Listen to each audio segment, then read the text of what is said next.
Hello viewers, this is Paladin of Odin, and this is some more sealed pack openings. This will be episode 2. Hopefully you guys checked in with episode 1. You know, kind of struck out with my nostalgia packs. So let's jump into Urza's Destiny. Yawgmoth's Bargain. Not really that good. I mean, I might play that in Commander, but other than that, no. This was Wizard's attempt to fix Necropotence. Caltrops. I have to admit, I was thinking of getting Caltrops. That's one of the problems with a lot of cards that I want to get is I forget that I want to get them until I see them again, and then it's like, oh yeah, that card. I wanted to get a copy of that. I really need to make a comprehensive list of the cards that I want to get. But yeah, I wanted to get a copy of Caltrops, and Caltrops isn't a bad card. You know, artifact, 3 generic, whenever a creature attacks, deals 1 damage to it. You know, it's a little bit restrictive to you if you're running small creatures, but, you know, it's much more restrictive to your opponents if they're running, you know, small mob decks, you know, goblins, you know, token strategies, and then, you know, the 1 damage happens before combat damage, so, you know, even if the creature's big, you know, they take an extra damage, so you might be able to block and kill it. Ooh, Sowing Salt. I remember this card. Exile target non-basic land, searches controller's graveyard, hand, and library for all cards with the same name as that land and exile them.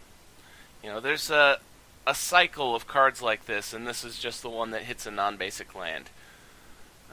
You don't really see people play it all that much. Mainly because, you know, most people look down on land destruction, like myself.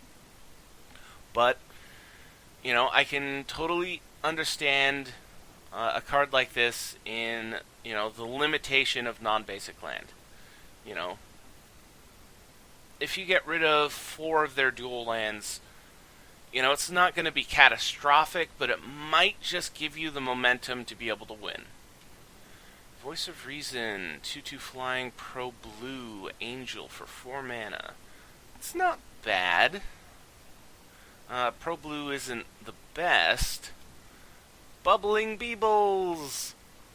Beebles can't be blocked as long as defending player controls an enchantment. Okay. Capuchin Templar. 2/2 buffs the toughness. That's not too bad. Fledgling Osprey. 1/1 gains flying as long as it's enchanted for 1. You know, I've seen worse, but it's not really good. Keldon Vandals. 4/1 for 3 mana. Echo 3. When it enters the battlefield, destroy target artifact.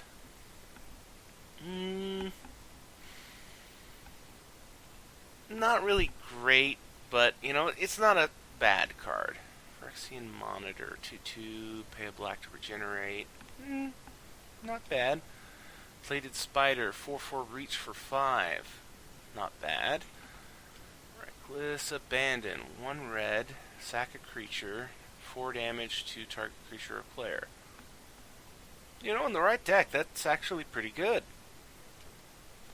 Reliquary Monk, when it dies, destroy target artifact or enchantment.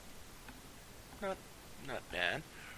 Rophilos's Gift. 1 green, reveal any number of green cards in your hand. Return an enchantment card from your graveyard to your hand for each card revealed this way. You know, I was thinking of building an enchantment deck of sorts, and this is actually very playable. Solidarity. 4 to give all of your creatures +0/+5. Not great. I'd rather it have been something like +2/+3. You know, giving all your creatures a huge toughness boost, you know, pretty much guarantees that they'll live, but at the same time, say it's all a bunch of 1/1s. It's like, okay, you just kept all of your 1/1s alive, and they most likely didn't kill anything, and they probably didn't deal a whole lot of damage to the other player. Taunting Elf. Oh man, I remember this guy. He is such a pain. But, if you're playing an elf deck, he's one of the tools in your toolbox that you want. Because he's almost a guaranteed kill. Because if they can't get rid of him, you're getting through with everything. Oh, you have a Maya Hollow. Sweet. Legendary land. Aether Sting. 4-mana enchantment. Whenever an opponent casts a creature spell, deals 1 damage to that player. Not great. It'd be a pretty great card if it was 2 damage. 4 mana, 1 damage. It'd be more playable if it was a 3 mana. Hunting Moa. Enters the battlefield or dies. Put a +1/+1 counter on target creature. 3 for a 3/2 and Echo 3. That's not bad. Mantis Engine. I've always liked Mantis Engine. I mean, it's not a great card, but I just think it's cool. Sarah Advocate. 2/2 flyer for 4 and tap, and target attacking or blocking creature gets +2/+2. It's a decent card for its cost. Kolos Yearling. 3 for a 1/1 mountain walk with fire breathing. Magnify. 1 green. All creatures get...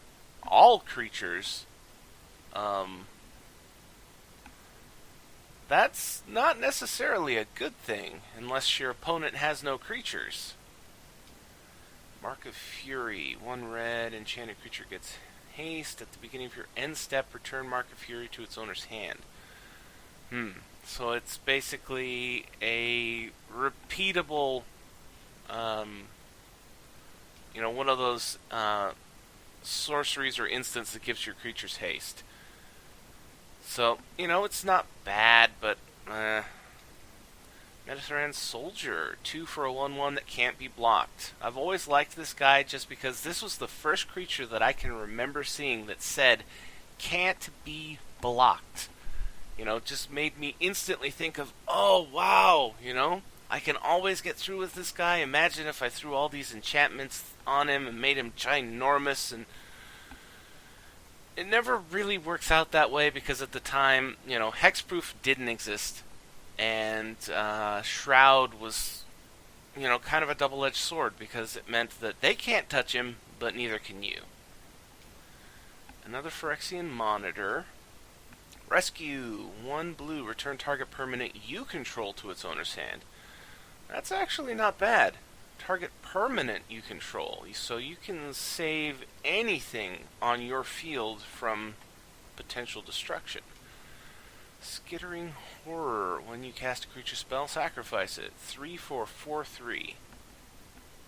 I can see that being useful in an aggressive mono black deck. I mean, it's a 4/3, so most likely it's going to die at some point. And even if it doesn't, at some point you're going to get a better creature that you want on the field, and, him dying isn't going to be that big a deal. Squirming Mass. 2 for a 1/1 Fear.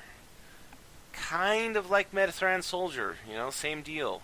Fear is a pretty restrictive ability to try and stop this creature, but at the same time, he's a 1/1, and you'd have to buff him up and protect him for him to really start doing any damage. Tormented Angel. 1/5 flying for 4. Great blocker, no doubt about that, but not much else, unless you could flip her power and toughness. I know there are cards that can do that. Twisted Experiment. 1 black, 1 generic. Enchanted creature gets +3/-1. That's actually really powerful. I mean, imagine throwing that on your Skittering Horror. He'd be a 7/2. They'd most likely want to block that guy. And if they couldn't, you're getting through for 7. Alright. Last of the Urza's Destiny. Blizzard Elemental. This was one of the very first rares that I ever bought with real money as a single from a card shop. And it hasn't really aged well. You know, a 5/5 flyer for 7 isn't great by itself. Allowing you to have the ability to untap it whenever you want was great. But the biggest problem was it cost 4 to untap it. It cost 7 to play it. You know, it was just, young Magic player mistake. Eradicate. There we go. There's another one of those things. Exile target non-black creature, search its controller's graveyard, hand, or library for all cards with the same name and exile them. This is a very powerful card, provided you know your opponent is running multiple copies of something. So, obviously you don't want to run this in a commander deck, but, potentially it's good elsewhere. Jasmine Seer. Reveal any number of white cards in your hand, gain 2 for each card revealed this way. So, life gain engine. She's a little expensive for a 1/1 though. Thran Foundry. 1 tap, exile the Foundry. Target player shuffles his or her graveyard into his or her library. That's actually not bad for the price, It's only a 1 drop, it's 1 to activate. You do have to exile the Thran Foundry, but, for that effect, that's actually not bad. More Bubbling Beebles. Capuchin Knight. 1/1 first strike for 2, and he basically has white fire breathing for a white and a generic. Elvish Lookout. 1/1 Shroud for 1. And there's Shroud. In the case of a creature like this, that is just really not good. Unless you're running an elf deck and you have all the Elvish Lords to buff it up. Hulking Ogre. 3 for a 3/3 that can't block. Not garbage. Another Bladed Spider. Another Reckless Abandonment. Or Abandon. Scent of Brine. Reveal any number of blue cards in your hand. Counter target spell unless its controller pays 1 for each card revealed this way. That's not a bad counter spell. The only problem is typically you don't want your opponent to know what's in your hand if you're running a counter deck. That's kind of one of the great things about it is you're sitting there with a fistful of cards and they just have to assume that you have a counter spell. If you don't have another one in your hand, if Scent of Brine is your last one, then they know, go all out after this. Scent of Jasmine. Reveal any number of white cards, gain 2 for each one revealed this way. So, basically it's a instant version of Jasmine Seer. So, life gain. Another Taunting Elf. Trumpet Blast.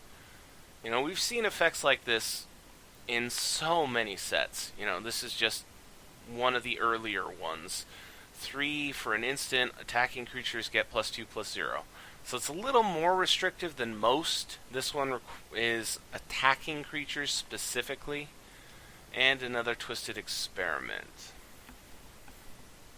Well, we got through Urza's Destiny there. So I'm going to have to end the video here. We're almost up to 15 minutes. So look out for episode 3. And I hope you liked what you saw. And I'll see you in the next episode.